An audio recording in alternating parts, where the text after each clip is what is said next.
Boa tarde, pessoal. Tô vendo que nós já temos alguns participantes aqui da nossa live de hoje. Obrigado pela presença de vocês. Vou pedir mais um tempinho, tá? Nós vamos dar mais 5 minutos, esperando mais pessoas entrarem e iniciaremos daqui 5 minutinhos.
Mônica, dá tempo de tirar uma dúvida aqui rapidinho?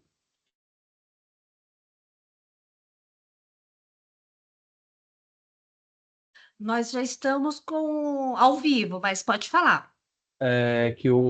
Quando o pessoal conecta, a mensagem, o barulhinho da mensagem aparece para a gente aqui. Isso vai ser Não, mas eu vou normal, né? liberando aqui, pode ficar despreocupado. Tá bom, beleza. Aqui aparece o pop-up para gente, para mim aqui, aí eu nem me Não, mas preocupo aí eu com vou isso. liberando aqui. Tá bom, beleza.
Pessoal, obrigado pela paciência de vocês.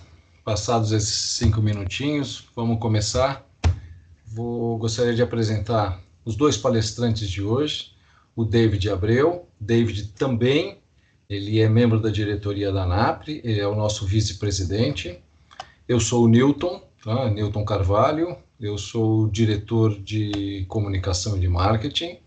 E temos também hoje como palestrante o Matheus Planck. Então, passo a bola agora para o David. Vamos lá, pessoal. Boa noite a todos aí. Obrigado pela disponibilidade de tempo aí e vamos dar início aqui nos trabalhos. Até mesmo antes de começar o nosso assunto, eu vou compartilhar a tela aqui com todos. Aí, Newton, se puder me confirmar aí se está certinho. Está aparecendo, por favor.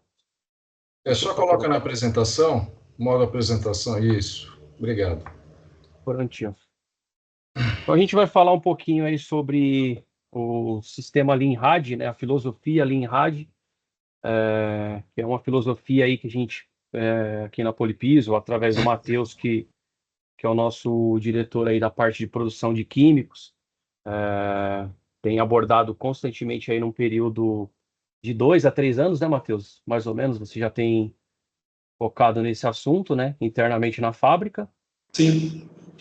E aí a gente, com o passar do tempo, foi entendendo a importância do processo de organização dentro de um processo produtivo e com o tempo a gente vem fazendo essa transição para o processo propriamente da execução em campo, né? Então a gente vai falar um pouquinho sobre isso. Aqui um pouco do meu resumo aí da minha formação. Eu sou engenheiro civil, eu tenho formações aí também na parte de técnico em química e técnico em edificações. E também tenho a formação aí em pós-graduação aí de empreendedorismo e inovação pela FIA. Matheus, quer falar aí, Matheus, ou posso falar por aqui? Pode dar continuidade, David. Matheus é o nosso engenheiro de produção, formado em engenheiro de produção pela Unicep. Ele possui aí algumas especificações, dentre elas a Lean Manufacturing, que é o que a gente vai falar hoje aqui um pouquinho. E atualmente ele é o nosso gerente de produção da divisão química aqui na Polipiso, né? Aqui a nossa formação da nossa diretoria, da ANAPRE, até mesmo antes da gente entrar no tema, né? Então, a gente tem aqui o presidente, o Wagner Gasparetto, eu atualmente estou como vice-presidente, nosso diretor administrativo, Jeremias, da Alfapiso, o diretor de comunicação e marketing, o Newton, que está aqui com a gente hoje mediando a apresentação, diretor técnico de concreto, o Eduardo Massal, da Ciclo Engenharia, o diretor técnico de rádio, o Paulo, da Larmelino, da Viapol, e os conselheiros aí, Alexandre Rufino, o Vicente Pereira, o Douglas Calisto, Levon, e os suplentes aí, Júlio e o Ari Ovaldo. Até para a gente poder passar para vocês aí algumas das ações que a gente tem feito para o começo do ano e para o decorrer do ano aí, né? Então, a gente já está com a confirmação do nosso 17º seminário de pisos de alto revestimento, que normalmente acontece na Concrete Show. Então, confirmamos novamente a presença na Concrete Show. Diferente dos anos anteriores, a gente sempre fez ali nos últimos anos na quarta-feira. Esse ano vai ser na quinta, né, Newton? Correto? No dia Isso 21, mesmo, vai ser no último dia da Concrete Show. Numa quinta-feira aí, correto. Então, a gente vai estar fazendo como de costume aí, e logo, logo a gente vai passar para vocês aí todas as informações para inscrições, dos temas, tudo que vai ser abordado aí no 17º seminário. O 4º seminário técnico de rádio também já está confirmado, assim como o ano passado, a probabilidade aí de fecharmos no Instituto de Engenharia está praticamente bem evoluído aí, e provavelmente dia 6 de novembro, correto, Nil? Isso. Então, beleza. Então, logo, logo aí divulgaremos mais informações.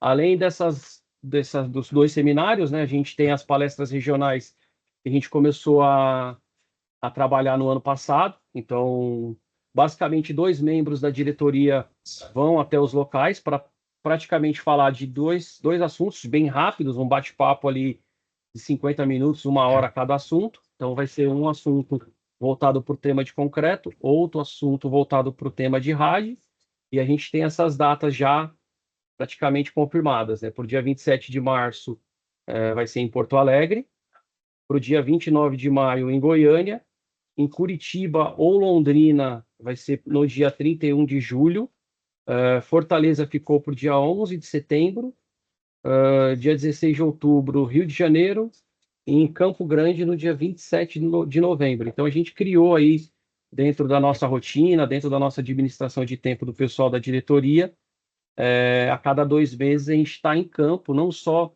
aqui na região de São Paulo, então a gente está em outras praças, em outras regiões aí, para poder estar sempre batendo esse papo, trocando essa experiência aí com o pessoal. E quem sabe no futuro aí, dependendo da demanda, dependendo do volume e dependendo da necessidade, a gente até ter filiais da ANAPRE nessas regiões, né? Então a gente já fez no ano passado algumas regiões e esse ano a gente tem tocado aí mais algumas outras regiões. Inclusive a gente fica aberto aí a sugestões de outras cidades, outras regiões que vocês que estão participando, o pessoal que é da associados, quem não é associado também, fiquem à vontade em dar sugestões de cidades. A gente está sempre aberto aí a estar conversando. Quer complementar alguma coisa aqui, Nilton? A proposta da ANAPRE é levar para o Brasil todo, né, palestras técnicas, tanto do assunto concreto, e desde o preparo de base até o concreto em si, como revestimentos. Então, este ano nós temos aí a cada 2 meses, nós estamos fazendo palestras. No ano passado nós também fizemos palestras, mas fizemos em regiões diferentes, que estamos fazendo agora em 2025. E como hoje nós estamos fazendo lives técnicas, nós vamos ter ao longo do ano inteiro, todos os meses, tá? Sempre às quartas-feiras, às 6h30 da tarde, não todas as quartas-feiras, mas nós temos todas as datas já definidas para o ano, que nós temos sempre assuntos para levar para a comunidade, tá? Tanto de revestimentos quanto do pessoal de concreto. Legal. Aí os próximos webinars, né? Hoje, dia 29, é o assunto Lean, RAD. Então, dia 27, tem as outras datas aqui até o final do ano. Então, mensalmente aí teremos webinars, como o Nilton comentou. Normalmente é quarta-feira, por volta desse horário. Vai depender de alguma situação, alguma agenda de algum outro palestrante, que pode ser que mude ali ou para terça ou para quinta, enfim. Mas normalmente, quarta-feira, esse horário aí. Então, a gente tem outros assuntos e já tem alguns assuntos ali. Eu acredito que até maio, junho, já tem alguns assuntos definidos. Então, também aceitamos aí sugestões de assuntos. O pessoal que é associado, caso queiram aí também participar, quem quiser algum assunto interessante aí, quiser divulgar também, fiquem extremamente à vontade aí, tá nos acionando a Mônica. Toda sugestão aí é extremamente bem-vinda. Algumas outras ações aí para 2025, a gente tem conversado aí com o pessoal da feira da World of Concrete, para a gente poder tentar avaliar a possibilidade para 2026 aí a gente criar uma comitiva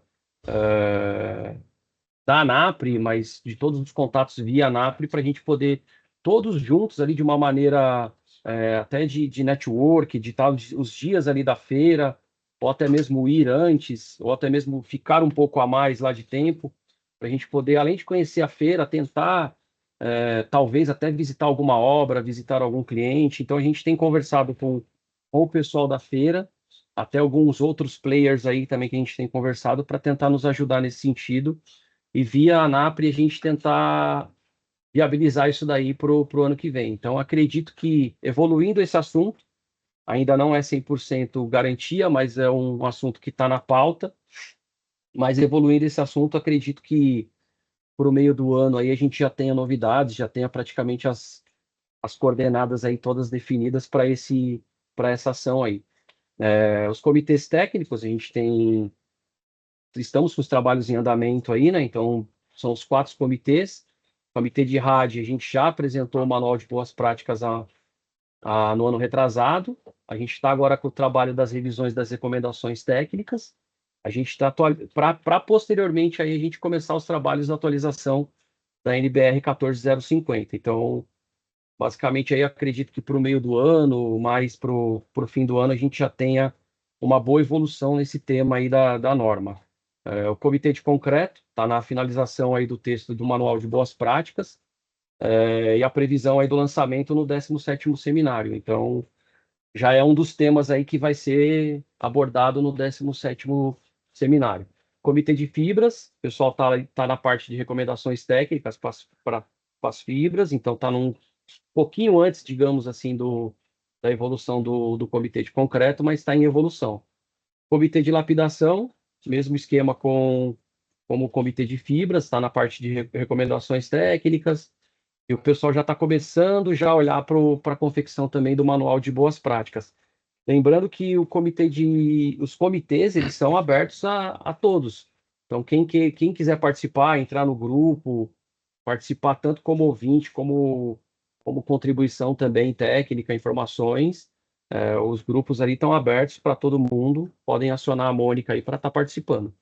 Quer complementar alguma coisa aqui, Newton? Não, é isso mesmo. Eu acho que uma das ações importantes, tá, vai ser o lançamento do Manual de Boas Práticas para o executor de pisos de concreto, né, que será lançado em agosto, tá, na Concrete Show. No ano passado, em 2024, ou foi 2023, final de 2023, mas nós fizemos, dentro do Comitê de RAD, nós lançamos o Manual de Boas Práticas para o executor de RAD. Então, agora virá o de Boas Práticas para o executor de piso de concreto.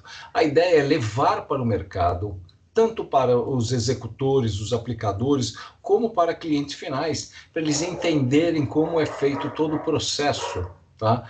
Tanto de execução de concreto quanto de execução de revestimentos. A palestra de hoje, que o Matheus, tá, vai proferir, ele está levando um conceito novo do Lean RAD dentro do segmento de RAD. E isso é extremamente importante. Dentro do site da ANAPRE, tá?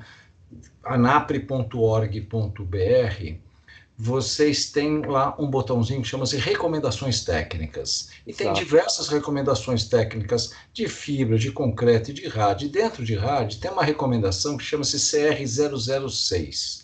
E essa recomendação, ela indica, tá, procedimentos que devem estar, tá, sendo feitos pelo contratante, tá, durante o processo de piso, durante o processo de execução do piso. E a palestra de hoje vai levar o conceito durante as etapas, tá, de execução do piso. Então, passo a bola para o Matheus. Bora lá, Matheus. Boa tarde a todos. Gostaria de agradecer à ANAPRE pela oportunidade e o convite do David também, do engenheiro David. Tá? É um prazer estar aqui hoje, transmitindo um pouco de conhecimento a todos, né, aqui presente. A gente vai falar um pouco sobre o Lean, né, o início da história do Lean. A gente vai comentar um pouco sobre também alguns resultados reais, alguns ensaios em loco, sobre o Lean também, sobre o Lean RAD. E, assim, o intuito da palestra hoje, né, dessa transmissão de conhecimento, é a gente disseminar um pouco mais sobre essa cultura Lean RAD, que é, na verdade, uma nova filosofia de trabalho, onde a pioneira dessa filosofia é a Polipiso, né? Também é a patente do Lean RAD. Então, tudo é um início, tá? E eu espero que essa troca de ideia hoje seja muito produtiva, né? E que traga algo valioso para todos aqui presentes, para que vocês consigam levar para vocês essa experiência. Então, a gente vai iniciar um pouco com a linha do tempo sobre do Lean Manufacturing, porque não tem como eu falar de Lean RAD sem falar de Lean Manufacturing antes. E não tem como eu falar de Lean Manufacturing sem voltar na história lá atrás, desde do sistema Toyota de produção, onde tudo iniciou. Tá? Pensando assim, a família Toyota, né, que é a família do sistema automotivo, da fábrica automotiva da Toyota, né, ela iniciou com a tecelagem. E lá na parte da tecelagem, eles já tinham problemas, onde eles desenvolviam processos para resolver esse tipo de problema, e um deles é o sistema anti-erro. Tá? Então, agora pensando, por que eu citei, desde lá de trás, desde o ano de 1924, que está aí na tela aí, eu quis citar um pouco antes? Porque essa parte de melhoria contínua, essa parte de melhoria de processo, ela não é de agora, ela não é de 1924, ela não é de 1950, ela já é algo que vem evoluindo desde antes, desde a primeira revolução, pensando assim. Tanto que o Henry Ford, na produção em massa, ele tentou também produzir mais da melhor maneira, porém ele com a cultura ocidental, vamos pensar assim, com pessoas menos disciplinadas, colaboradores menos disciplinados e com menos foco, eles não conseguiram dar continuidade num processo como um sistema Toyota de produção, que foi um sistema desenvolvido a partir da Segunda Guerra Mundial, né? No ano mais ou menos de 1950, tá? Que os irmãos Toyota, né? Os Toyota, da família Toyota, eles resolveram abrir uma fábrica automobilística, uma fábrica de automóvel, porém naquela época, como estava em guerra, eles tinham escassez de recursos de mão de obra, recurso financeiro, recurso de equipamento. Então, a partir daí, eles começaram a desenvolver essa filosofia de trabalho. Tá? Daí, a partir disso, foi constante evolução. Eles também tinham um engenheiro que era o Taiichi Ohno, que ele é o pioneiro, ele foi o criador do Just in Time, né? Que é momento certo, na quantidade certa, na hora certa. Também é uma filosofia muito importante para a história da produção, da produtividade. E o Lean Manufacturing, ele veio chegar, ele teve a globalização mesmo a partir do ano de 1990, tá? Que o James Womack, ele criou o livro A Máquina que Mudou o Mundo, e a partir daí essa filosofia de trabalho, ela transmitiu para o mundo inteiro, para a Europa, para a América. Então, foi onde que teve continuidade no trabalho. Para a gente falar um pouco da implantação do Lean Manufacturing, existem 3 pilares do Lean, que é o pilar que é a pessoa, processos e produtos. Quando a gente fala em pessoas, a gente pode pensar que é a parte mais importante de um processo, é a parte que impacta diretamente no restante. Se a gente não tiver as pessoas bem engajadas, as pessoas se sentindo como importante do processo, a gente pode ter certeza que os outros 3 pilares, eles não vão ter sustentação, tá? Então, o Lean Manufacturing, que é uma filosofia que ela busca a redução de desperdício com foco no cliente, ela também tem essa cultura de trabalhar na pessoa.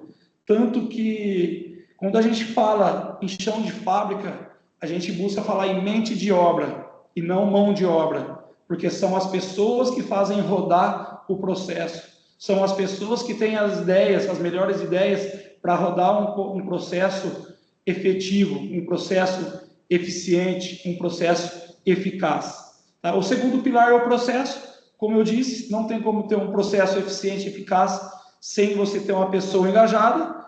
E o terceiro pilar também é produtos, que também depende muito de pessoas, que depende de um processo também eficiente, um processo eficaz, para a gente ter esse terceiro pilar de sustentação. Então, para a gente ter uma implantação do Lean, uma implantação, vamos pensar, efetiva, uma implantação legal, a gente tem que seguir esses 3 pilares e ter esses 3 pilares bem sustentável.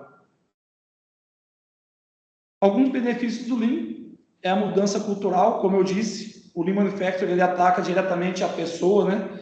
Hoje tem algumas filosofias de trabalho, como o Lean Six Sigma, que Six Sigma ele foi uma filosofia desenvolvida pela Motorola, mas é uma filosofia que ela foca bastante no processo, tá? E diferente do Lean, que o Lean ele foca diretamente nas pessoas. Então, ele pega as pessoas e o processo e tenta fazer o melhor. E por que a mudança cultural é um benefício? Porque a partir do momento que você conseguir engajar as pessoas a essa filosofia, você vai ter o melhor para a sua empresa, né? Você vai ter um processo muito melhor, você vai ter a padronização dos processos, que é o segundo benefício que vem em seguida. Você vai conseguir eles conseguem enxergar mais os desperdícios, eles conseguem trazer mais kaizens para a fábrica, que kaizen é fazer melhor, né? É você melhorar um processo que já existe. Dentro disso, você também consegue reduzir a parte da movimentação, que é um dos desperdícios que a gente consegue enxergar, que a gente mais enxerga em todos os processos, não só no chão de fábrica, não só no processo de manufatura de um produto, mas sim também em processo de serviços, né? Uma mão de obra de serviço, de prestação de serviços, como é o Lean-RAD aí, uma aplicação de revestimento de alto desempenho. A gente consegue ter um ganho de aumento de produtividade, um ganho na produtividade. Com uma mudança cultural também, a gente consegue ter uma segurança melhor para você trabalhar, porque quando você enxerga as melhorias, você enxerga o problema, você consegue mudar. Isso também traz uma segurança melhor. E a parte da organização. Então, a partir da mudança cultural, né, do início da implantação do Lean, você consegue ter todas essas mudanças, todos esses benefícios para a empresa.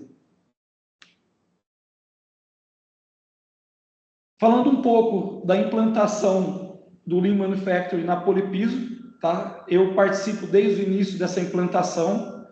Eu quero falar um pouco para vocês terem uma ideia que são simples processos, são simples melhorias sem investimento, tá? Porque o Lean não é, eu vou comprar um equipamento de 2 milhões de reais, eu vou ter uma produtividade de X, uma produtividade de Y. Teoricamente, assim é fácil você ter um investimento alto e você conseguir. Com o Lean, você consegue fazer pequenas melhorias e ter grandes resultados sem investimento ou com investimentos de baixo custo. A gente iniciou o Lean na Polypiso com uma consultoria do Senai em 2019, tá? Daí, a partir de 2020, contratamos uma consultoria com colaboradores, com gestores envolvidos nesse processo, que a gente iniciou na produção química. A partir de 2020 até 2022, trabalhamos nessa produção e a partir de 2022 a gente estendeu para outros setores, setor de logística, comercial interno. E hoje, em 2024, o ano passado, a gente iniciou na manutenção e produção civil, a gente está expandindo para toda a empresa e em 2024 também a gente teve a ideia de entrar com o Lean-RAD. O porquê que a gente teve a ideia de entrar com o Lean-RAD? Pensamos assim, se a gente tenta melhorar nosso processo interno, fazer da melhor maneira, com os melhores produtos, com os melhores processos, os melhores procedimentos, por que não a gente transmitir isso externamente e tentar levar isso também para nossos clientes, para os aplicadores, para os arquitetos, para os engenheiros, né? E tentar transmitir isso também. Não é uma missão tão fácil, tá? Mas também não é impossível. Como eu disse, a gente iniciou a implantação nos setores. Eu vou dar um exemplo de um Kaizen, de uma melhoria simples, tá? São melhorias sem investimentos. Para vocês entenderem, essa melhoria que eu estou passando, ela já foi melhorada, tá? Ela já tem uma outra melhoria em cima que foi feita também. Os processos eles têm constantes mudanças, a gente passa por melhoria constantemente. Então, esse já passou por outra melhoria. O processo anterior de invase nosso, da linha Indurit, que é um dos carros-chefe da Polypiso hoje, para vocês terem uma ideia, a gente tinha uma produção com 4 colaboradores e uma produção de 3 mil unidades dias. Hoje, com uma simples mudança de layout e uma pintura no piso e uma mudança de coreografia, com 3 colaboradores, a gente entende e a gente tem uma produtividade de 5 mil unidades dias. Então, a gente teve um aumento de produtividade de 66%. E, como eu disse, é uma simples mudança, uma pequena mudança sem investimento, apenas com uma mudança de coreografia e mudança de layout da fábrica. Na logística também, foi uma mudança sem investimento, uma mudança de layout também. Anteriormente, na nossa expedição, na nossa logística, a gente tinha um espaço para 730 pallets no chão, tá? E 113 pallets na paleteira. Nesse processo, o colaborador que fazia a separação de pedido, ele, para fazer a separação de um pedido, ele dava 120 passos. Ele andava equivalente a 120 segundos, tá? Isso é para um pedido. Se você separa 10, 20, 30 pedidos no dia, imagina o número que não seria. Então, acaba sendo um número gigante. Hoje, no nosso processo, pensando no depois da logística, apenas com a mudança de layout, a gente consegue ter 826 pallets no chão e 136 pallets na prateleira. Hoje, o colaborador, para ele fazer a separação de um pedido, ele desloca 20 passos. Então, a gente olha o número da redução, né? Então, é uma redução gigante, uma redução extremamente grande com a simples mudança, uma simples mudança de layout e melhoria, tá? Tanto que na parte de pallet, nós tivemos um aumento de 14%, né? E na redução do deslocamento de 86%, como eu disse, com uma simples melhoria. Essa é uma imagem do antes da logística expedição. Reparem que lá pode voltar, lá no fundo era a separação. Então o colaborador ele se deslocava até o fundo para fazer a separação, para conseguir fazer o carregamento aqui na parte da frente. Hoje a gente conseguiu trazer as prateleiras para frente e trouxe a separação mais perto. Então a gente consegue entregar muito mais rápido e ter um carregamento muito mais eficiente. Uma mudança também no comercial, tá? Aí é um fluxograma. A gente consegue enxergar que o fluxograma do antes, ele é um fluxograma muito mais poluído que o fluxograma do depois aí. Para vocês terem uma base.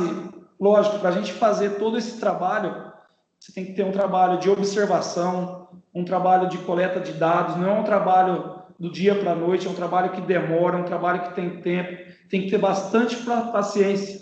Tá? Então, é por isso que eu falei, é difícil, mas não é impossível. Depende apenas da mente de obra, né? Vamos pensando assim.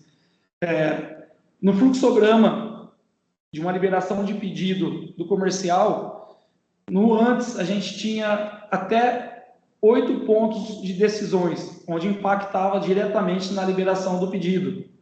Hoje, a gente trabalha com 5 pontos de decisões. A gente conseguiu tirar aquilo que não agregava, aquilo que a gente enxergava que não era necessário para conseguir reduzir. A gente tinha um total de 20 processos, hoje tem um total de 15. E a liberação de pedido era até 3 dias. Hoje a gente consegue liberar os pedidos em 1 dia. O David está aí, o David ele pode, se ele quiser entrar e falar um pouco também, ele pode ficar à vontade. Departamento comercial agradece. Vendas agradece. Então, na parte de pontos de decisões, né, teve uma redução de 38%, uma redução de 25% nos processos, e na liberação de pedido, uma redução de 67%. É um número bem expressivo também. Mas, até te interrompendo aí, Matheus, desculpa, mas é uma mudança que, aparentemente, a gente que está no campo aqui, a gente não percebe. Não que a gente não perceba, na realidade, a gente vê a questão do tempo como, pô, o que vocês fizeram de ontem para hoje? Mas, na realidade, não é, né? Vocês vêm trabalhando, entendendo, vendo o que pode melhorar, o que pode não prejudicar dentro do processo, numa questão de um cadastro de um cliente, de uma análise, de uma aprovação do pedido, de uma programação de produção. Então, existem N fluxos, que é esse primeiro quadrantezinho aqui, e dentro de um processo de qualquer produção, de qualquer fabricante, cada um tem o seu, é claro, mas isso toma um tempo. A hora que vocês mudaram, deu aquela impressão de que, pô, o cara mudou uma semana para outra, mas não. Na hora que você entende o fluxo aqui, dá para entender o tamanho do trabalho e o quanto isso trouxe de resultado positivo aqui, tempo e tudo mais, né? Foi muito interessante. Isso aqui foi bem interessante mesmo. Eu vou citar um exemplo aqui, que é algo que aconteceu, que a gente chegava num chão de fábrica e falava assim, ó, eu preciso melhorar o envase desse produto 1 segundo. Às vezes as pessoas davam risada, mas 1 segundo, o que é 1 segundo? 1 segundo para 2 segundos é 1 segundo, vamos pensar assim, é pouco. Agora, para 2 frascos, Agora você pensa, para um invase de 6.000 frascos por dia, o que é um segundo? São 6.000 segundos. Em 6.000 segundos, o que você não produz? O que você não agrega valor? É uma simples mudança, uma pequena mudança, que no montante vira algo gigante. Pode passar, por favor. Resumindo um pouco sobre essa implantação do Lean na Polipiso, né? A gente pode pensar que o Lean Manufacturing ele é muito mais do que uma simples ferramenta, né? Ele permite que o impacto dessa implantação ele vai além de um ganho do processo. E a gente entende que esse efeito é a transformação de uma cultura. Que não adianta a gente querer mudar, a gente querer fazer e as pessoas não tiverem engajadas ali, as pessoas não tiver a fim de ajudar, não conseguir ajudar. Então, o Lean ele vai muito além do que uma ferramenta, né? Ele é uma cultura, uma mudança de cultura. E essa mudança ela é uma base para a melhoria contínua. Então, você mudou, quanto mais pessoas ali no processo enxergando o desperdício, né, a gente consegue melhorar cada vez mais. E o potencial de ganho. A gente conseguindo, sem plantação, a gente conseguir melhorar o ganho, ele vem aí como consequência. E é um crescimento a longo prazo. A gente pensa, você conseguindo melhorar todos esses tópicos, todos esses itens que foi falado, a gente consegue ter um crescimento direto ao longo prazo, sem pensar, sem olhar para trás e sem pensar em parar em crescer também. Agora, falamos um pouco sobre o histórico, um pouco sobre o Lean. Agora a gente vai falar um pouco sobre o Lean RAD, tá? Que é o que é o Lean RAD? Nada mais ele é o... Pode mudar, David, por favor. Ele é o mesmo conceito do Lean Manufacturing transmitido para o Lean RAD. Também ele tem como objetivo a redução de desperdício com foco no cliente. Tá? E quando a gente fala em desperdício, a gente pensa assim, Matheus, o que é um desperdício? É tudo aquilo que não agrega valor ao cliente. Então, tudo aquilo que não agrega valor ao cliente, ele é um desperdício. Quando você se movimenta muito sem agregar, ele é um desperdício. Se você movimenta mais do que necessário, ele é um desperdício. Se você transporta equipamento para lá, para cá, sem intuito nenhum, ele é um desperdício, ele não agrega valor. E o que a gente busca? A gente busca algo que agregue valor. E existem também o que não agrega valor, que é desperdício puro, porém também existe o que não agrega valor, mas é necessário.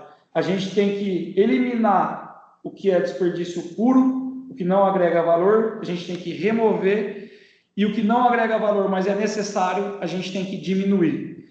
E citados dentro do Lean, existem 8 desperdícios, tá? Que são os desperdícios mais importantes, os desperdícios que a gente mais enxerga, que é o desperdício de transporte, desperdício de estoque, desperdício de movimentação, desperdício de superprodução, tempo de espera, defeitos, processamentos excessivos e o desperdício intelectual, que é um desperdício recentemente agregado aos desperdícios do Lean.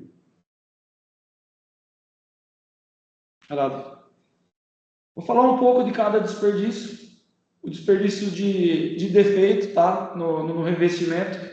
Claro, tem muitos exemplos a serem citados, tá, dentro de cada desperdício, mas se a gente for falar aqui, a gente vai tomar um tempo gigantesco, a gente não consegue falar de todos, mas eu vou citar alguns exemplos de cada um.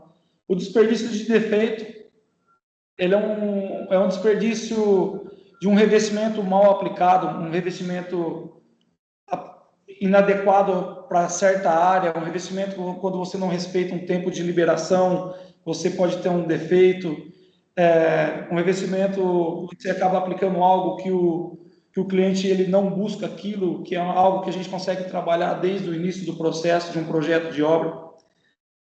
Um desperdício de superprodução é aquele desperdício que você aplica mais do que o necessário. O cliente ele pediu um piso de 4 milímetros e o representante, o vendedor, ele foi e vendeu aquela matéria-prima, aquele material para 4 milímetros, o aplicador ele vai e começa a aplicar, ele não faz a medição de consumo, ele começa a aplicar 5 numa área, 6 na outra área, na hora que vai ver no final da obra, falta material, esse também é um desperdício de superprodução. O desperdício de espera é aquele desperdício que o colaborador, que é a mente de obra, ele fica esperando no momento da aplicação a chegada de um material. Então, se você não tem uma coreografia certa, uma coreografia correta, você vai ter muito esse desperdício na obra. O desperdício de transporte, que é o desperdício de transportar materiais, é aquele desperdício que você coloca vários colaboradores, vão pensando assim, para montar ilhas dentro de uma obra, para carregar o material de um lado para o outro. Quando você recebe esse material, você recebe ele num local muito distante de onde vai ser a aplicação. A gente consegue corrigir dessa maneira.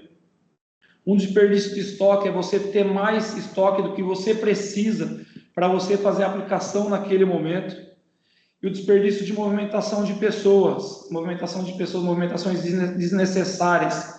É você andar sem agregar. Se você está andando para lá e para cá sem fazer nada, esse também é um desperdício, é o desperdício mais encontrado aí em obras, em produções, tá? Esse é o desperdício de movimentação. Desperdício de processamento excessivo é você fazer mais do que o cliente espera. Lógico, sempre tem aquela, mas a gente tenta fazer mais do que o cliente espera para ele ficar satisfeito. Às vezes não. Às vezes você ultrapassa um dia ou dois fazendo aquilo que ele não precisava, fazendo um a mais para entregar a mais. Às vezes para você é bom, mas para o cliente mesmo final acaba não sendo, porque você ultrapassou o tempo de liberação de obra, o tempo da liberação da área para ele fazer um processo de produção. E o desperdício intelectual, que é aquele desperdício da mente de obra. Tá? A gente tem um colaborador que ele tem um certo conhecimento na desempenadeira. Vamos citar um exemplo bem simples. É um colaborador que ele tem uma experiência na desempenadeira, ele faz o serviço dele bem feito ali e ele entrega uma certa produtividade. Se a gente pegar esse colaborador e colocar esse colaborador para varrer, colocar esse colaborador para fazer uma mistura, não que a mistura e a limpeza não seja necessária, tá? Mas é algo que você tenha que exigir um pouco menos desse colaborador. O colaborador lá no chão, o colaborador da ponta da desempena, é algo que tem um grau de exigência um pouco maior. Então, esse é um exemplo também do desperdício intelectual. Essa é uma arquitetura criada por nós também, uma arquitetura Lean Rad. É algo que a gente tem que ter certas sustentações para a gente conseguir ter um cliente satisfeito. Então, a gente entende que essa arquitetura, desde a parte do planejamento, que é a base, né, que é o contrapiso ali, vamos pensando assim, tem que ser muito bem montado, que é a parte do planejamento entre a construtora, o representante técnico e um aplicador. Às vezes a gente entra em obra que a obra nem começou ainda, a obra está sendo cogitada e você já consegue trabalhar nesse momento da obra. Se a gente iniciar esse trabalho correto, a tendência de sucesso é gigante, mas não para por aí também. Não é porque você iniciou que o restante também você pode desleixar, você pode parar de correr atrás. A gente tem todas as etapas têm que ser feito.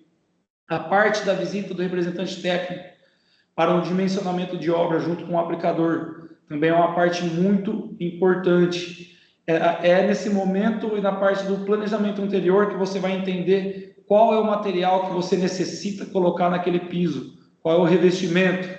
É uma indústria química, é uma indústria de bebida, é um frigorífico, é uma indústria de serviço, é um data center da vida. Então, é a partir desse momento, né, que a gente consegue indicar e fazer a melhor indicação. O primeiro pilar de sustentação é o pilar que é a parte de planejamento da aplicação. Para a gente conseguir ter uma arquitetura sólida, uma arquitetura forte, a gente tem que atender todos os pilares e as bases. No primeiro pilar do planejamento da aplicação, a gente fala em estocagem, foi o que eu tinha comentado lá atrás no desperdício. Você tem que ter a estocagem correta na obra, você tem que participar, ter a participação desse momento no recebimento, você como aplicador. A parte da organização também, não adianta você estocar e mal organizado, ter um material em cada lado da fábrica, cada lado do local que vai ser aplicado. As ferramentas, você também tem que ter ferramenta adequada para fazer a aplicação. Não adianta você ir para a obra e você não ter ferramenta. Chega na obra, você não consegue fazer porque a sua ferramenta não atendeu a necessidade. Uma equipe também, uma equipe bem montada, com um número de colaborador específico para aquela obra. Estudar muito bem a coreografia para você conseguir atender a sua necessidade da aplicação e entregar a obra no momento certo. Programação, entra na parte da equipe também. Coreografia, relatório de obra é algo muito importante também para você ter um pilar de sustentação sólido. Material de qualidade, termo de entrega, parte de transporte e a placa teste também é algo muito importante, é algo que a gente tem que focar bastante. O segundo pilar de sustentação é o pilar da aplicação. O que a gente tem que respeitar para a gente ter sucesso, para a gente ter uma obra de qualidade? É a preparação do substrato. A gente tem que trabalhar muito também. A gente tem que, muitas das vezes, com uma placa teste, a gente consegue ter uma preparação correta, a gente consegue enxergar através de ensaios. Um tempo de homogeneização do material também é algo muito importante, que é um estudo que foi feito internamente, né, David? David participou bastante desses estudos, a gente conseguiu levar muito isso para a obra. Bem legal, bem legal. Por mais que a gente fala que é um processo mais simples, que é a mistura, o tempo de homogeneização, ele muda muito na aplicação de um material. Então, é algo que a gente tem que fazer bem feito. Controle de consumos, intervalo entre demão. Quando eu falo intervalo entre demão, é a gente respeitar o que é citado numa literatura. A literatura é feito todo um estudo também para ser criada. É algo que, por trás, tem todo um trabalho de químico, de engenheiro, para a gente conseguir chegar no resultado de literatura. Liberação de tráfego, termo de entrega parcial e dimensionamento da área a ser aplicada. Se a gente Matheus, posso dar uma observaçãozinha aqui? Pode, por favor. Te interrompendo aí mais uma vez. Você vê que tem vários itens que, querendo ou não, assim, no dia a dia de quem executa um RAD, vamos falar que boa parte aí o pessoal, vamos entender que eles cuidam e estão atentos a isso tudo, né? Agora, tem muitas situações aí que a gente ainda tem algumas quebras de paradigma, talvez algumas culturas no RAD que talvez no dia a dia a gente vai mudando. Muita gente já faz, mas algumas não fazem. Eu cito aqui, por exemplo, placa teste. Dependendo do tamanho da obra, a gente vai falar daqui a pouquinho de uma obra relativamente grande, foi necessário essa mudança no decorrer da obra para entender a placa teste, para você vir aqui na questão de consumo, de tempo entre demãos, você começa a, com um item, responder e entender outros itens que entram nessa arquitetura. Outra coisa, beleza, um relatório de termo de entrega. Muitas vezes o camarada vai lá, entrega a obra, faz o relatório do termo de entrega, mas e no decorrer da obra, que é o relatório ali diário, um controle de entrega parcial, muitas vezes eles não fazem. E aí, às vezes, você vai lá, entrega, o executor entrega um pedaço de uma obra e, por algum motivo, ou utilização já do cliente, ou algum outro motivo, essa parte que foi entregue, por algum motivo, ela vem a se danificar. E aí, depois, a culpa fica com o executor. Ou seja, ele perde tempo, ele volta, aí começa a entrar em outras situações. Então, isso aqui é bem legal, cara. Se ele consegue esticar tudo isso aqui, entregar tudo isso aqui nesse primeiro pilar, muita coisa no momento da aplicação ele já vai resolver. É quase que uma coisa automática, né? Então, é bem legal, bem interessante. Pensando assim, se a gente tiver os pilares sólidos, consistentes, junto com o piso e o contrapiso que foi apresentado aí, a gente vai ter uma arquitetura forte, uma arquitetura sólida, que a gente vai ter uma aplicação com uma maior qualidade, com menor custo, uma obra entregue no prazo e menos desperdício, tá? Então, se a gente conseguir englobar tudo que foi falado, tudo que está apresentado aí, a gente vai conseguir ter uma obra mais sólida. Aqui você coloca a construtora, mas não só a construtora, né? Cliente como um todo, né? Muitas vezes no RAD não vai ter uma construtora envolvida. A negociação já é direta com o cliente, muitas vezes direto com o dono, salvo algumas obras aí, é direto com o setor de manutenção ou engenharia do cliente. Mas aqui construtora entenda-se como cliente como um todo, né? Sim, sim. É que às vezes você parte direto de um piso já pronto para um dimensionamento, né? Então, a arquitetura ela é criada pensando do zero. Vamos pensar que ela é do zero, que tem a participação de todos os envolvidos. Às vezes o representante ele entra desde o início, mas às vezes ele entra só lá na parte do revestimento. Às vezes acaba se tornando até um pouco mais difícil, né, David? Mas também é algo que não é impossível de fazer com qualidade.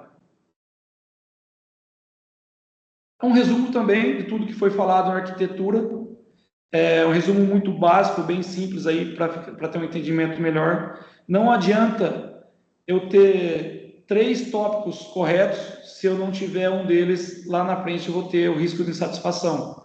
Pensando assim, se eu tiver o dimensionamento de obra correto, se eu tiver o planejamento da aplicação, se eu tiver a aplicação certa, mas eu não tive o planejamento, eu corro o risco de ter a insatisfação do cliente. Se eu tiver o planejamento da aplicação e a aplicação correta, e não tiver o dimensionamento da obra, é a mesma coisa. E assim por diante. Então, o correto é o quê? A gente ter todos os itens adequados, todos os itens corretos, para lá na frente a gente ter um cliente satisfeito, que é o planejamento, dimensionamento de obra, planejamento da aplicação e a aplicação em si. A parte da preparação, da aplicação também, é a mesma coisa. Então, pensando assim, se a gente tiver a preparação do substrato, se a gente tiver a mistura do material e a gente tiver uma aplicação, porém não tiver um material de qualidade, corre o risco de ter insatisfação do cliente. Agora, se a gente tiver todos os tópicos dentro do conforme, todos os tópicos com qualidade, que é o material, a preparação, a mistura do material e a aplicação, com certeza a gente vai ter um cliente satisfeito. Falamos um pouco sobre o histórico, um pouco sobre o Lean Manufacturing, um pouco sobre a implantação na Polipiso, o início do Lean RAD. Agora eu passo a bola para o David para falar um pouco sobre o Lean RAD na obra mesmo, de uma análise em loco que foi feita recentemente pela Polipiso. Tá? Quando a gente fala em números, em melhorias, a gente não existe melhorias se não houver número, se não houver provas. Não existe melhoria se eu não provar que eu fazia 1, hoje eu faço 2. Se eu falar simplesmente melhorei, não existe melhoria. Então o David vai falar um pouco para vocês agora sobre esses ensaios em loco aí. Legal, Matheus. Então, dando andamento aí na estrutura, o Matheus comentou, fazendo toda essa transição dos cuidados que ele tem lá no dia a dia junto ao pessoal da fábrica, né? Então, a nossa preocupação agora é tentar, de uma certa maneira, transmitir todo esse cuidado, todos esses pontos de melhoria que a filosofia Lean traz para uma indústria, seja para Polipiso, seja para qualquer outra indústria, e transmitir isso em loco para aquilo que você vende, para aquele produto que você produz, para aquilo que você se propõe e compromete a entregar em campo. Não adianta nada você ter todo um cuidado de produção, N certificações, N documentações, e pura e simplesmente ser um tirador de pedido e não ter esse cuidado, não ter esse dia a dia em campo, né? Então, a gente tem feito esse trabalho, ele está em andamento, tem muita coisa ainda no dia a dia a se evoluir. A gente vai conversar bastante, tanto nossa equipe Polipiso, quanto a equipe Anapre, quanto associados, quanto clientes e tudo mais. Então, essa é uma ferramenta que ela vai evoluir aí à medida dos anos aí, à medida dos meses e com o passar do tempo.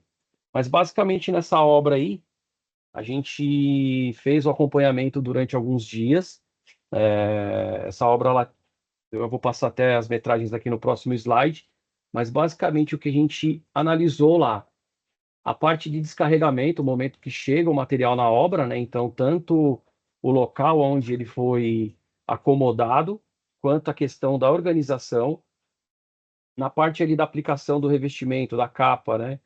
Todo o deslocamento entre o ponto onde o pessoal fazia ali a parte da homogeneização do material até ao ponto onde o revestimento estava sendo aplicado, as ferramentas ali também, condições de ferramentas, limpeza delas e tudo mais, foi analisado.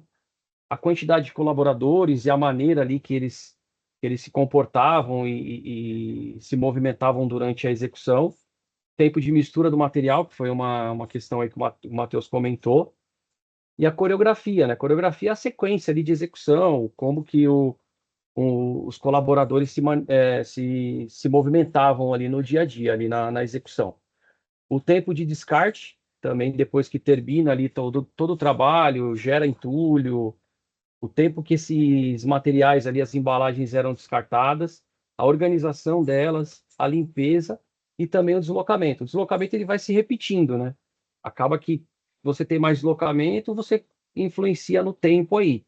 E na preparação do substrato, ó, o deslocamento se repete aqui novamente e todos os processos aí da execução. Hoje a gente não vai ficar falando muito da preparação de superfície, não é o nosso objetivo aqui da apresentação.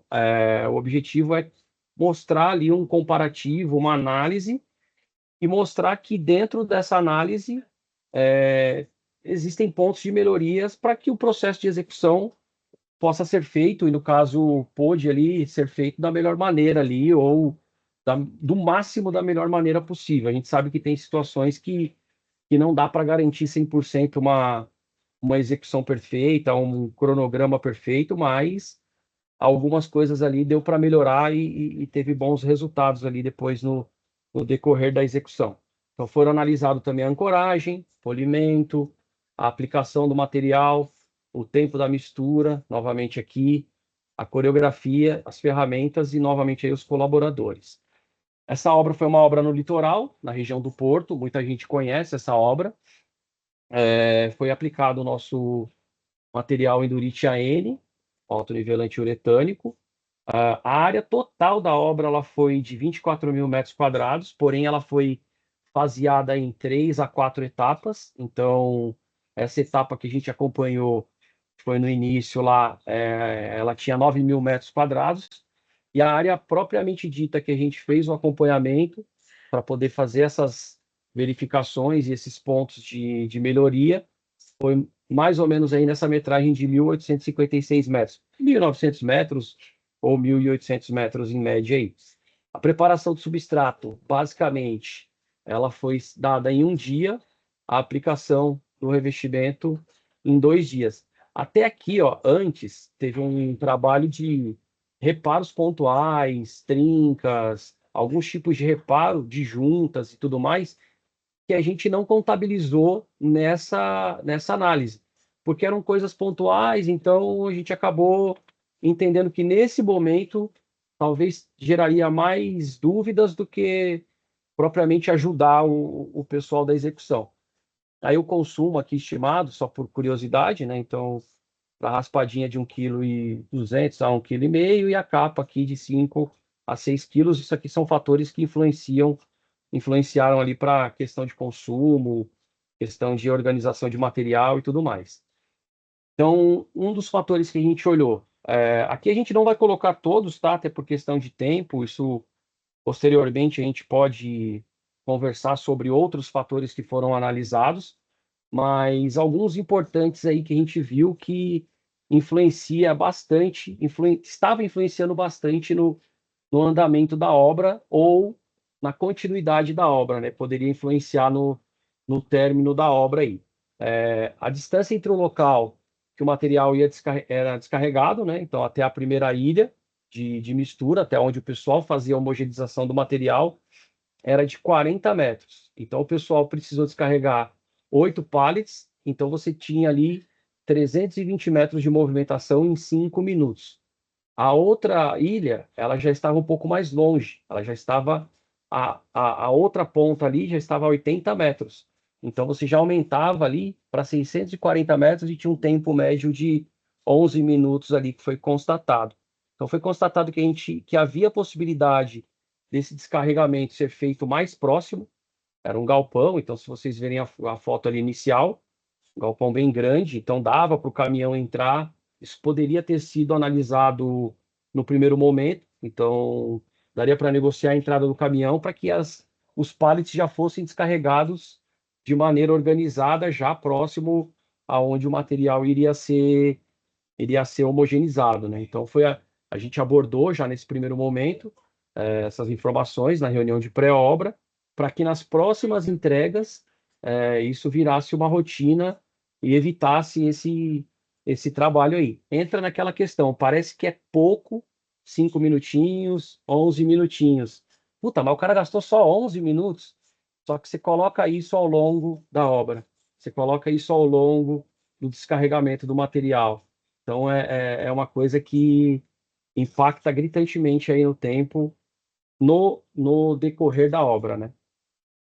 Então, aqui a gente também mediu o deslocamento ali dos panos de execução, né? Dentro dessa área de 1.800 metros, foi aplicado em 7 faixas, né? 7 panos de aplicação.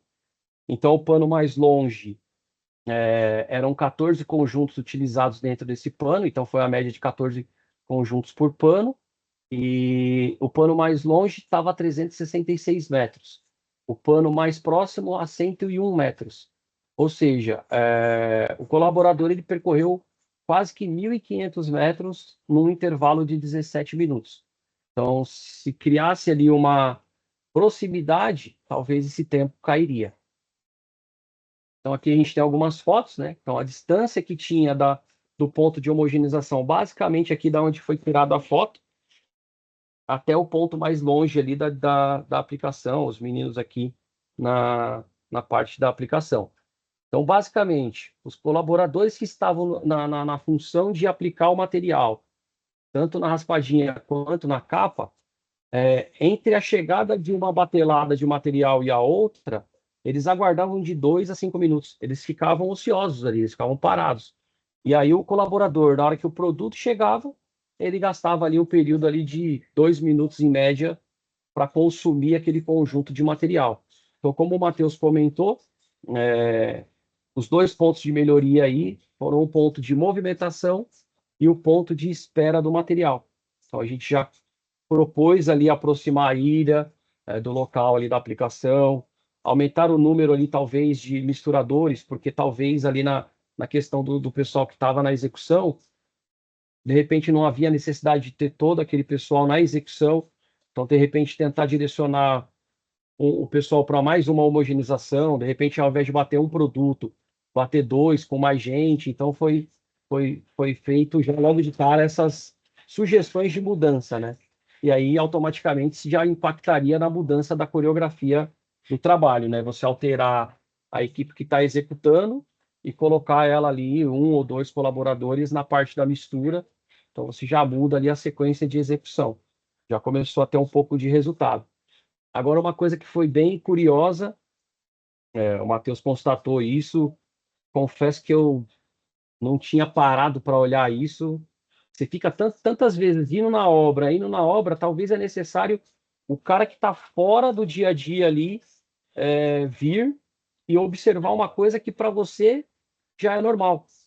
Eu não vou 100% do tempo na obra como os executores estão, mas quando eu vou, eu já vejo alguma situação que eu acho que ali é normal. Então, assim, isso aqui foi muito curioso. O camarada desmontar o rolo fura-bolhas para poder limpar, ele fez isso no dia seguinte para poder iniciar o trabalho do dia, ele fez isso no dia seguinte, né, da execução do dia anterior, para poder começar o trabalho da execução da capa do autonivelante naquele dia. Só a limpeza aqui, ó, 2 camaradas gastaram 120 minutos, 2 horas para poder limpar, sendo que se ele tivesse finalizado o trabalho logo de cara, vindo ali com a limpeza, ele gastaria 2 minutos. Isso aqui é gritante. 118 minutos, ele teria o tempo ali para uma média de imprimação ali, raspadinha de 800 metros quadrados. Ele conseguiria, em média, produzir 800 metros quadrados. Isso aí foi bem curioso, foi muito curioso. Na hora que o Matheus comentou isso, eu confesso que naquele momento eu não tinha me atentado a esse detalhe. Quer comentar alguma coisa aí, Matheus? O David, às vezes, a gente tem muitos aplicadores que podem até me xingar aí, tá? Pode ficar até à vontade. Mas às vezes a gente tenta fazer economia em um rolo quebra-bolha ali, que você consegue custear ele em um projeto, custear ele na obra e você pagar aquilo. Você tenta economizar fazendo esse tipo de limpeza, né? Porém, você não consegue enxergar o que você vai gastar lá na frente. O tempo que o colaborador vai gastar para limpar esse rolo. Quanto que não custa 120 minutos desse colaborador limpando esse rolo? Às vezes não dá o preço, muito maior que o próprio preço do quebra-bolha. E lógico, tem a melhor metodologia aí na frente. Terminou de utilizar, faz a limpeza no momento. Às vezes o cara fala assim, não, amanhã eu limpo, é mais fácil. Não, mais fácil você limpar ali no momento. Normalmente você tem o solvente para fazer a limpeza na obra. Então você consegue ganhar. É algo que vai agregar muito mais. Porque o que agrega valor aí? Você limpar o rolo ou você fazer a raspadinha para receber a placa? Fazer a raspadinha para receber a placa, né? Para receber a aplicação. Então, você está gastando esses 118 minutos em algo que realmente agrega valor. Querendo ou não, o tempo e o momento de limpar o rolo, ele faz. Só que é a maneira que faz. Se você prefere fazer agora, reduzir o tempo para amanhã e você produzir mais, de repente até você termina a obra antes, você pode até sair um pouco antes da obra. Enfim, não estamos falando que é para você ficar o tempo inteiro produzindo mais, nem nada disso. Talvez você tenha uma área limitada ali de produção, que o que você gastaria esses 118 minutos a mais, 2 horas no dia que você poderia estar otimizando, né? Então, isso aí foi muito bem aceito, eles entenderam e nas próximas execuções isso mudou e foi bem positivo. Lembra que eu disse atrás que tem o que agrega valor e o que não agrega. Porém, o que não agrega, ele é dividido em duas fases. O que não agrega é desperdício puro e o que não agrega, mas é necessário. Ele não agrega valor, porém é necessário. Quando ele não agrega, mas é necessário, a gente tem que fazer o quê? Reduzir. Reduzir esse desperdício, reduzir esse tempo. É nessa ação que foi tomada aí, de 120 minutos para 2 minutos. Você tem 2 mãos de obra disponível 118 minutos. Mas agrega um valor absurdo, viu? É isso aí. Então, aqui na observação da aplicação da capa, né? Então, separação do material, o pessoal disponibilizou 8 colaboradores, lembrando que eles estavam em 10 colaboradores. Então, todo esse tempo de separação, eles gastaram ali 1 hora, sendo que, se você for olhar a grosso modo ali, olhar com bastante atenção, apenas 4 estava, de fato, fazendo a movimentação dos materiais. Sendo que, de repente, talvez ali dentro desse período de 1 hora, conforme você fosse já fazendo todo o trabalho de execução, direcionamento dos trabalhos de homogeneização e tudo mais, se você colocasse, aí a sugestão que a gente colocou, né? Direcionar os dois colaboradores para fazer esse direcionamento, essa separação do material, enquanto os outros 6 colaboradores a 8 colaboradores já continuassem já seguissem com o andamento da execução. Então, essa observação foi colocada, na placa, na área seguinte já foi feito, e aí a gente já começou a ver essas mudanças aí. A parte da distância, né, a longa distância de aplicação, muitas vezes isso acaba não tendo como evitar, mas em algumas situações ali dava para diminuir, fazendo essas observações do descarregamento, deixando os materiais mais próximos. Talvez a questão das ilhas de mistura, ao invés dela ficar parada, de repente você ir movimentando a ilha de estrutura, de mistura, desculpa.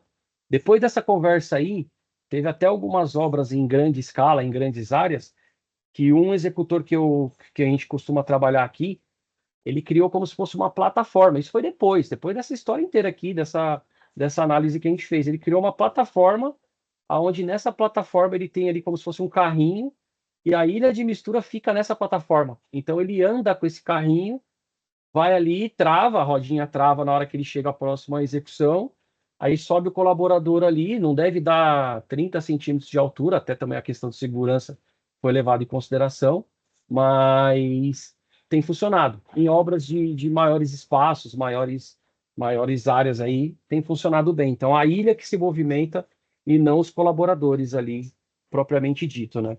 Então, mão de obra excessiva foi observado também, ó, se você vê pela própria foto, a galera meio que conversando, sabe? Tipo, então, pontos ali de melhoria, né? Então, os pontos que a gente anotou ali e observou foi a questão de superprodução. Muitas vezes, até o próprio camarada ali conversando, muitas vezes ele até perdia a noção de que, opa, será que eu já passei o material aqui? Ele ia lá e reaplicava o material. Então, ele gastava material no local que ele já tinha aplicado, entendeu? Então, foi um ponto aí também que a gente olhou, orientou o pessoal. Tempo de descarte. Então, no começo, a gente percebia que o pessoal, tudo que ia fazer, fazia meio que todo mundo junto. Ah, eu vou descartar o material? Pô, beleza, junta tudo aqui no canto. Na hora que chegar o momento do descarte, vamos todo mundo descartar. Ah, na hora da distribuição e movimentação do material, vamos todo mundo junto. Então, assim, você meio que delegar a galera para cada um fazer uma função diferente é extremamente importante dentro do processo, né? Então, dava aquela impressão, eu estou todo mundo junto, eu vou fazer esse processo mais rápido. Então, se está todo mundo junto aqui no final da obra ou no dia seguinte, eu descartar esse material, todo mundo junto, eu vou gastar menos tempo. Só que não, não era essa a realidade ali. E novamente, tá? Confesso que eu também no dia a dia, achava que aquilo ali, algumas coisas eram normais. Então, foi preciso ter uma visão, uma filosofia, uma ideia de fora. Tanto que quando os meninos foram analisar essa obra, o Matheus ficava lá no canto, olhando.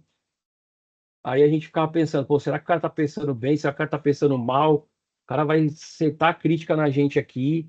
Porque, querendo ou não, a gente tem esse elo com o executor. Então, a gente tem muita coisa ali que a gente alinha junto, a gente conversa junto, e para nós aquele dia a dia tá normal.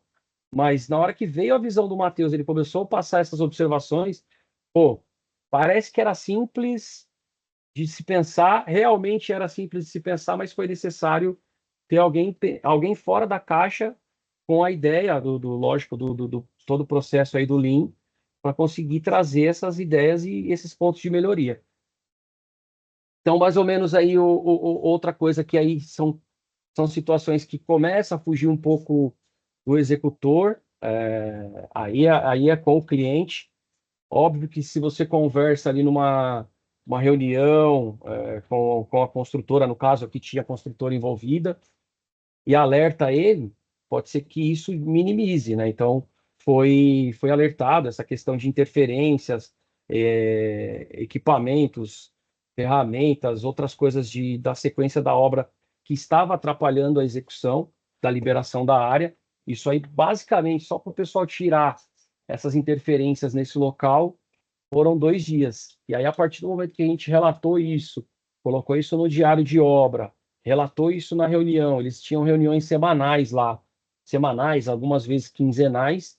Então, foi relatado isso para que lá na frente, a hora que o pessoal passasse o cronograma, eles não fossem cobrados de 2 dias, numa semana, ou 2 dias dentro do intervalo de 15 dias. Isso vai impactando a produção do camarada. E no final das contas, se ele não avisa, não coloca isso num relatório de obra, não relata isso para o cliente ou para a construtora, no caso, no final das contas ele vai ser penalizado, porque ele é o responsável pelo andamento e pela liberação ou pela cobrança da liberação da área, né? Então, foi alertado isso logo de cara.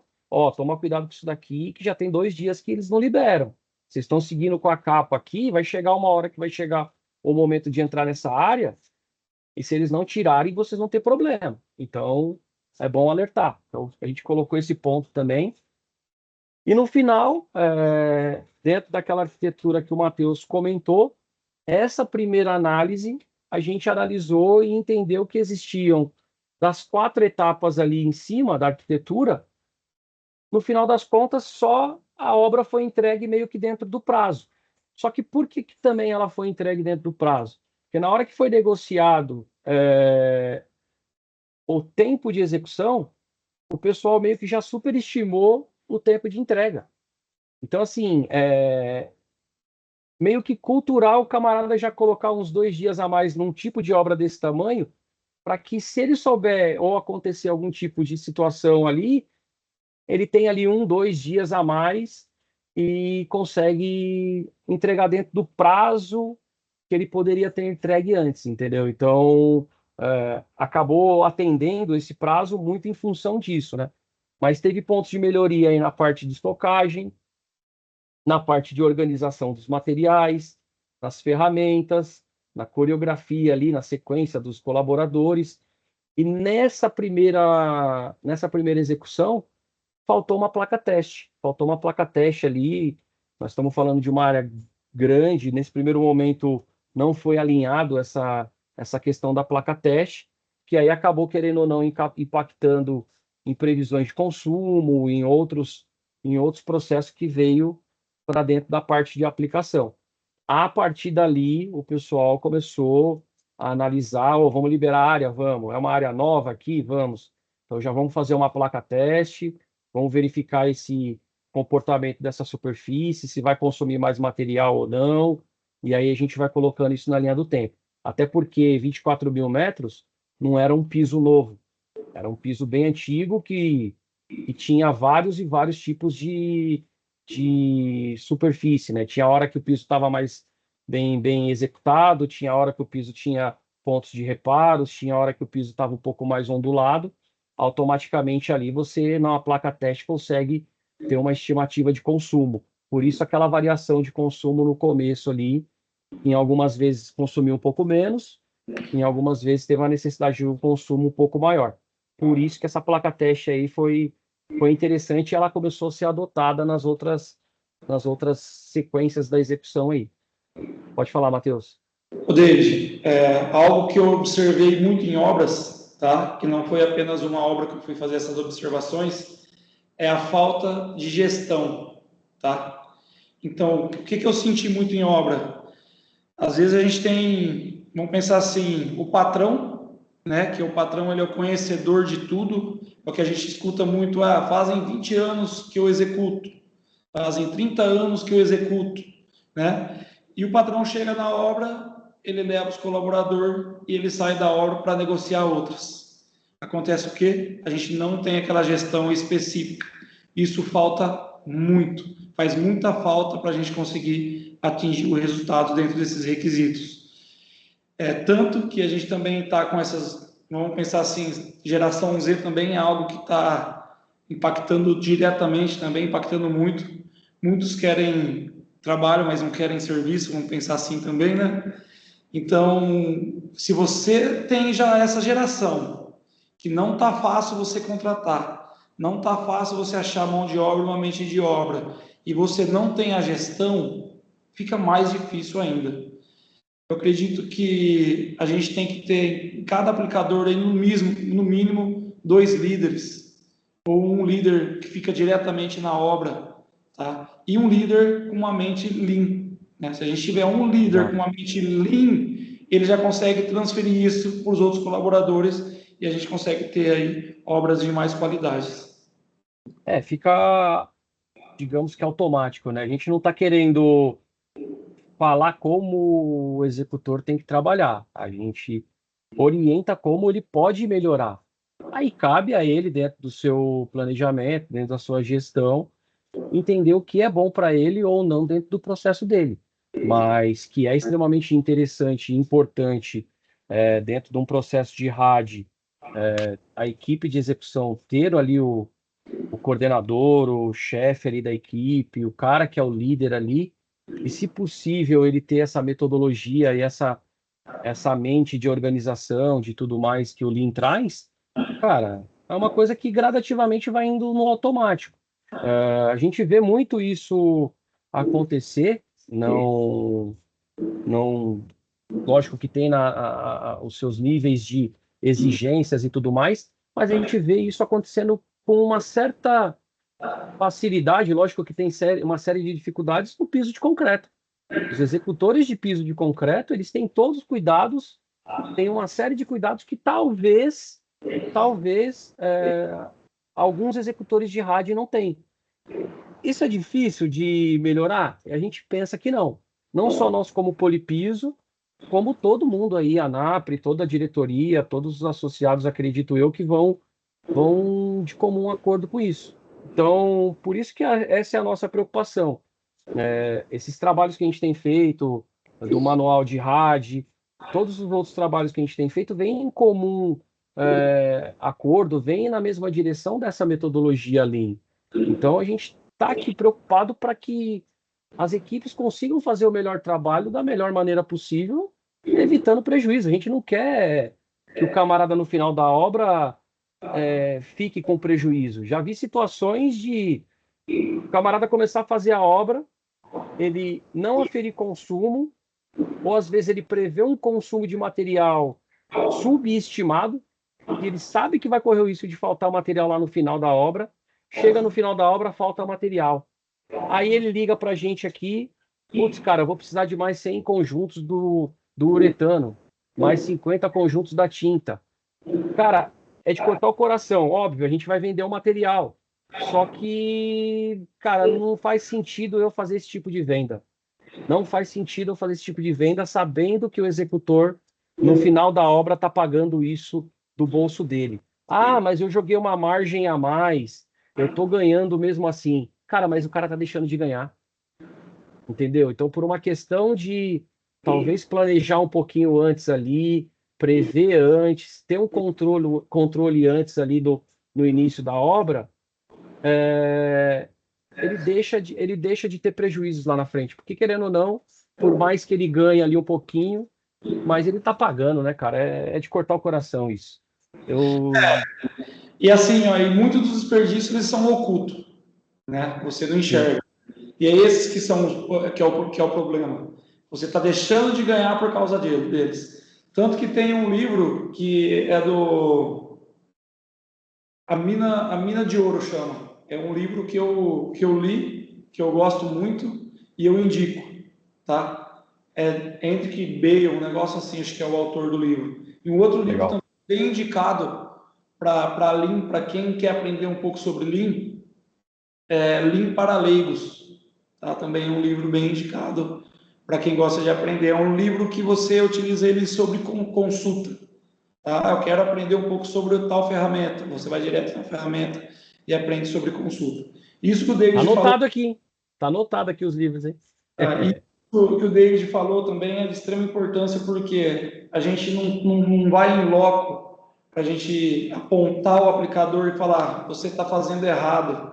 Você Jamais. não é um aplicador. Jamais.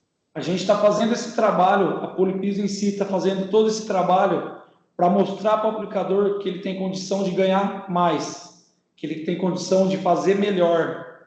Ele fazendo melhor, ele ganhando mais, ele vai ter mais clientes. A Polipiso em si vai ter mais clientes, né? Então é assim, a busca por conhecimento e essa transmissão de conhecimento aí nunca vai ser para atrapalhar, e sim só para agregar, só para ajudar.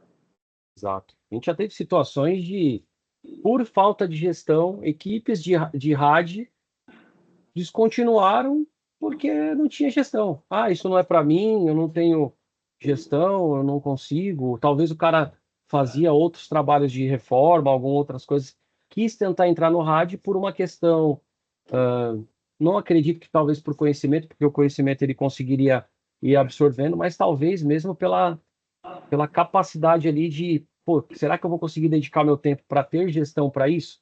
Sendo que eu já tenho um outro lado ali, então equipes que poderiam ser boas, infelizmente não evoluíram, talvez por essa questão aí de gestão. Mas para a gente fechar e não tomar muito mais tempo do pessoal, Matheus, nós vamos finalizando aqui.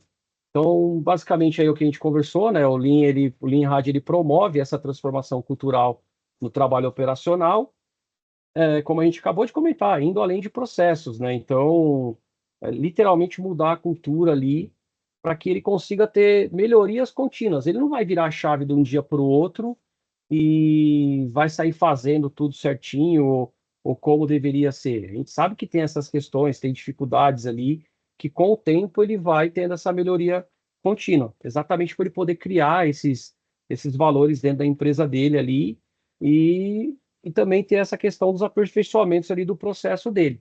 Então, se ele for avaliar isso, ele começar a entender, com certeza ele vai entender que isso tem ganho imediato.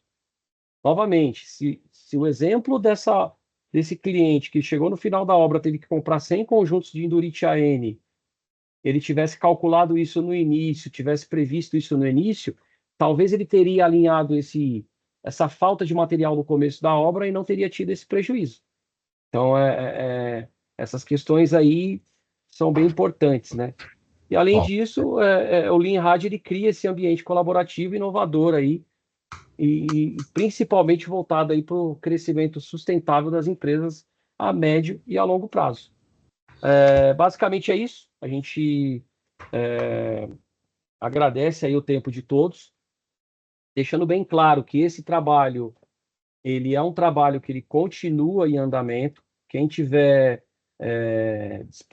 disponível e quem quiser conversar a respeito, estamos à disposição, tanto nós da ANAPRE, tanto nós da Polipiso aqui, a gente está à disposição. Aqui tem os nossos contatos, tanto o meu contato quanto o contato do Matheus e o contato também da Mônica, via ANAPRE.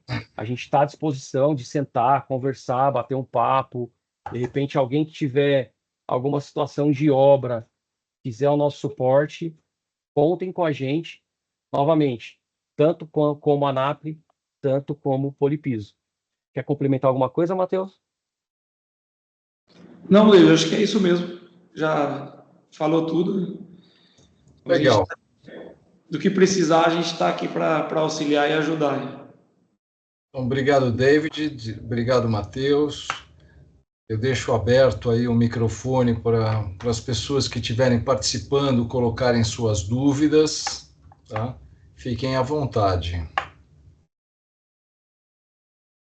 Mônica, alguém chegou a mandar mensagem também pelo chat, a gente acabou até esquecendo. Alguns comentários, dúvidas poderiam ter sido enviados. Tem aqui o parabéns para o Palomino. Peço desculpas aí. Durante a apresentação, eu mandei mensagens no chat legal, e não obrigado, recebemos nenhuma dúvida. Agora só o parabéns do Palomino. Obrigado, Palomino, pela participação. Bom, se ninguém mais tiver dúvidas, eu acho que nós podemos encerrar por aqui. Manda uma dúvida aí, Newton. Olha, o que eu vejo, basicamente, nós temos ainda um mercado que tem bastante para amadurecer. As dicas foram bastante importantes, né, para a turma que está aqui participando, que é de aplicação de RAD.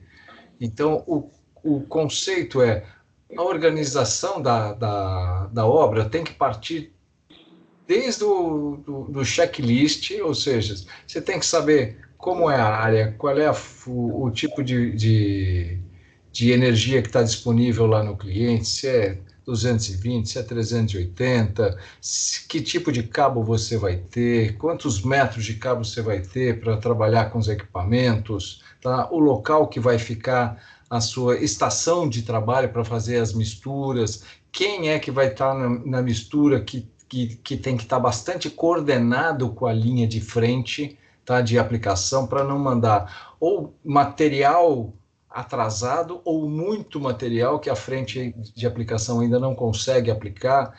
Então, tem um bocado de informações. Então, o que o Matheus apresentou para vocês foi o planejamento. É a primeira coisa que acontece numa obra, tá? Organização, tá? E a equipe tem que ter um bom líder. Às vezes eu vejo equipes, eu sou da NS Brasil, né? Eu, como a Polipiso, não faço obras, eu tenho parceiros de aplicação que fazem Exato. obras. E às vezes a gente vê as equipes de aplicação, tá, que o líder está colocando a mão na massa para fazer a aplicação. Então, o líder que está fazendo a aplicação, aqueles 2 metros quadrados que ele está, que é de área que ele está encarregado de desempenhar o material, é muito bem feito. Mas, às vezes, ele tem um funcionário novo que não está tão capacitado, que está deixando um monte de costela de aplicação, marcas de aplicação, às vezes marca de rolo, e é a camada final onde o cliente vai ver. Então, se o líder não está acompanhando a equipe, treinando a equipe, direcionando, como esse profissional, às vezes um profissional mais jovem, que precisa de orientação, e ele perde a oportunidade de receber orientação. Então, ele está fazendo com a melhor boa vontade, porque ninguém sai de casa para errar. Todo mundo sai de casa para fazer bem feito. Só que ele precisa de orientação, e às vezes o líder, ele está botando a mão na massa. Então, a ideia é, olhem para o processo de vocês, como podem melhorar, tá? Então, nós da ANAPRE estamos disponíveis para contribuir na medida que vocês demandarem. Aqui tem o contato da Mônica. A Mônica, ela está full time lá na ANAPRE, ela recebe as demandas, tá? E nós da diretoria podemos orientar da melhor maneira possível como vocês podem melhorar e ser cada vez, tá, mais lucrativa a operação de vocês. Porque no fundo, o negócio é lucrativo. Então não adianta falar, eu vou comprar um produto baratinho. Você pode ganhar dinheiro no processo de aplicação e não comprando um produto que não tem a qualidade que você prometeu para o seu cliente, né? Então, é um grande universo. Então, esse conceito, tá, de organização, planejamento e metodologia de trabalho, tá, eu convido todos vocês para prestarem mais atenção no processo executivo de vocês. Tá? Então, não é um tema que em 1 hora, 1 hora e meia a gente vai conseguir abordar, né? É um tema que ele tem que ser conversado diariamente. E reforçando novamente aí, a ANAPRE está de portas abertas para que os associados, quem não é associado, através dos comitês, através das reuniões, a ANAPRE lá na Vila Mariana, onde a Mônica está de portas abertas. Estamos aqui à disposição. Basta virem conversar para que a gente consiga, no dia a dia, aí, evoluir nos trabalhos tanto de quem fornece quanto de quem executa. Então, quanto mais o mercado evolui, mais tem obras para todo mundo e mais o mercado se baliza por cima e não por baixo. Então, acredito que essa seja uma das nossas filosofias aqui como ANAPRE e como todos os fornecedores e executores, projetistas e associados como um todo da associação. Bom, pessoal, muito obrigado pela participação de todos. Parabéns por dedicarem tempo para aprender um pouquinho mais. E obrigado aos palestrantes, tá? Matheus e David. Então, uma boa noite a todos. Tá? Obrigado. Fiquem com Deus. Obrigado, Mônica. Boa noite. Obrigado, gente. Obrigado, Moniquinha. Boa noite, pessoal. Boa noite.